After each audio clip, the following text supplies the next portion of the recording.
Well, folks, welcome to another edition of Politics Done Right with Egberto Willies. Guests who we have here, the one and only, you know those emails you get from DFA, Democracy for America, every day, sometimes several times a day, giving us direction, the progressive direction. Here is Neil Sroka. Neil, how are you doing, my friend? It is wonderful to be here. It's one of the greatest parts about being at Netroots Nation is that you walk down the hallway here and you meet a friend that you've been talking to for years and only see maybe once a year. So it's good to see you. Well, it's great. I mean, you guys are doing great work, and I think this year a lot of what you do, we are going to bring it over. What's your thoughts? So we've got some amazing candidates running for office. We're supporting We're going to be supporting over 250 candidates across the country this year.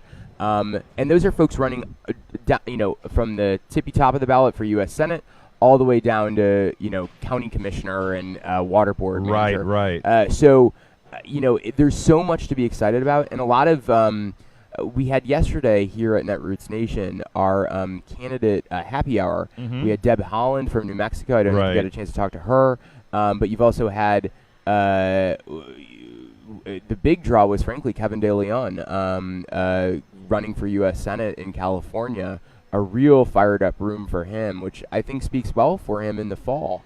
It's one of those rare times where the jungle primary actually might work out in Democrats' favor, and we might get a more progressive voice in the U.S. Senate over Dianne Feinstein. So you got that. And then the other huge story about 2018 is these gubernatorial races. I heard that we have a chance of picking up quite a few. What you we've got some amazing progressive candidates running in some primaries just over the next few weeks. Right. So coming up, we've got Michigan, where I live. The Michigan Democratic primary is happening on August 7th, and which may be after this is heard, but you've got Abdul al-Said, a 33-year-old Muslim. He would be the first Muslim American to be governor. Now, do elected. you think he really stands a good chance of winning the general? He's got a shot. Yes. If he can win this primary, he will win the general. Because in order to win this primary, he's been kind of counted out and, by the Democratic establishment in the state from the very beginning. If he can win this primary, which is not an easy task, he will win the general because you have to assemble the kind of grassroots energy and force in order to win that primary. That it is exactly what you need to win this general election. Right. And it's a crucial, I will say, regardless of who wins this primary in Michigan, progressives have got to get animated on it because Bill Schuette is a right-wing conservative that will take a state that is already far too far to the right.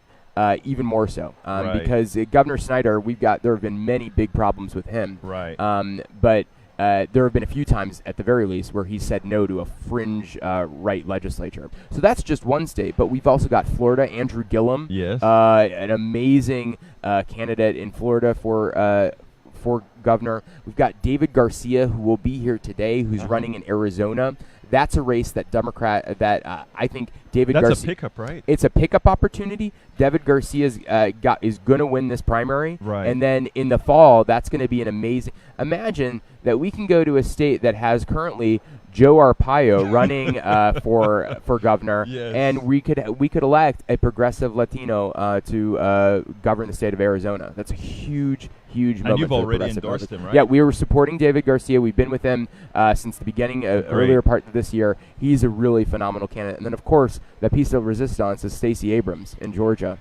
I was wondering if she could really do it, but she's actually followed the playbook, and it seems like she just may do it. What's amazing is she's following a new playbook. She's fundamentally altering the kind of way you run for office, because the argument has long been that Democrats' path to power is by going and trying to reach out these supposedly swing white suburban voters. We've tried this for a decade. It hasn't worked. And what Stacey Abrams says, sure, I want those people to vote for me, but what I'm going to focus on are the millions of people who don't turn out to vote. Because Democrats lost in 2016, not because Donald Trump did an amazing job campaigning. He lost because our voters didn't turn out, because we didn't give them a program to turn out for, and we didn't give them candidates that they wanted to turn out for. So Stacey Abrams, she's got an amazing shot to and win you guys this race. endorsed her Yeah, in the primary, we right? endorsed her very early in the primary. Right. We were supporting her, even during the Netroots Nation event last year in Right, Atlanta. I remember she came because both of them came. Both Stacey's came. Yeah, both Stacey's came. It was a very kind of contentious, a little Yes, bit it was moment difficult, at yes. Netroots. Yes. But at least for Stacey Evans's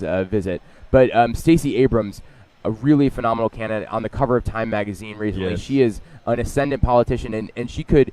That is a race that we can win, and we need to go big on in the fall. Well, that's our job. Yes. I mean, that is your job to keep the base up. It is our job here to make sure that information gets out there. So, I mean, and we intend to do our part. Thank you so much for this show. This is one of the places where you're giving voice to the progressive movement in a really important way. It is a must. Now, Neil, let me tell you, I want to thank you for the job you do. I mean, I get all those emails, and I said, he's on the ball, DFA's on the ball. And many other people and at DFA are on the ball. Well, that's what when I say you're the face I'm of the face DFA. of it, unfortunately. You're the face of DFA. So, I mean, and I think that is important. And I think people need to see where that energy is coming from. And one of the good things with video as well is they know it's not something inert. Yeah, and the thing is when you get those emails in your inbox, I think there's a lot of other organizations, unfortunately, usually directly tied to the party, that are sending emails that are designed to be disempowering. Exactly. And